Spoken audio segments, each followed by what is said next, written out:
The chair of NBC News reportedly said this in a letter to staff. I'll read part of it and I would love your reaction. Quote, no organization, particularly a newsroom, can succeed unless it is cohesive and aligned. Over the last few days, it has become clear that this appointment undermines that goal. I want to personally apologize to our team members who felt we let them down. While this was a collective recommendation by some members of our leadership team, I approved it and take full responsibility for it. What do you make of this backtrack? What do you make of this apology? I mean, that definitely seems like the right thing to do. He had, his key on-air personalities, their top talent, who were very angry and upset and felt, betrayed by the tone of what they were saying. It's an interesting thing because the idea of trying to reach out to Republican viewers and trying to reach out to Trump supporters isn't in and of itself an invalid thing. Like a media company should, consider the fact that there are Americans with multiple viewpoints, multiple political views out there.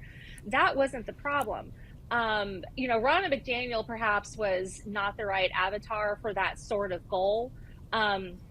Besides the fact that, she participated in all this mess with the 2020 election, she's not even necessarily the right person to be winning over Republicans or Trump supporters right now, because there's a lot of mainstream Republican voters who blame her in large part for the party's struggles in the past few years. The red wave that didn't materialize in the 2022 midterms. There's a lot of, Trump supported candidates that completely flopped.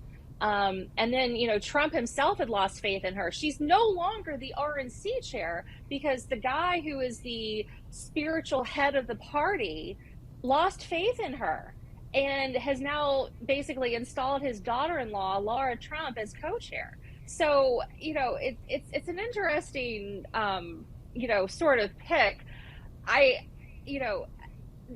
MSNBC trying to make sure that they're not just speaking to the far left of the American electorate, is a good thing. I think what may be a better tactic for them is to give up on the idea of finding some magical unicorn Republican commentator that they can bring on who isn't a, cynical never Trumper like myself, is still an active Republican.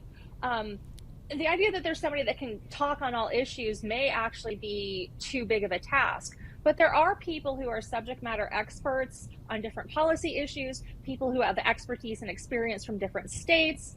If there's an issue coming up in Georgia or Michigan, Arizona, Florida, find someone who is, local to that state, familiar with the electorate, and, and talk about those issues. Bring people on for the specific news story of the day. That's going to take more homework. That's going to take more outreach now, getting a roster together of several dozen people.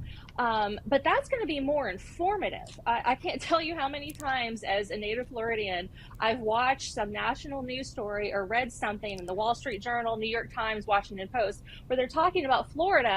And I just roll my eyes at the inaccuracies and the misperceptions. And we're a pretty big state. I can't imagine how irritated people from rural Michigan or, areas of Northern California or Idaho view the DC and New York media.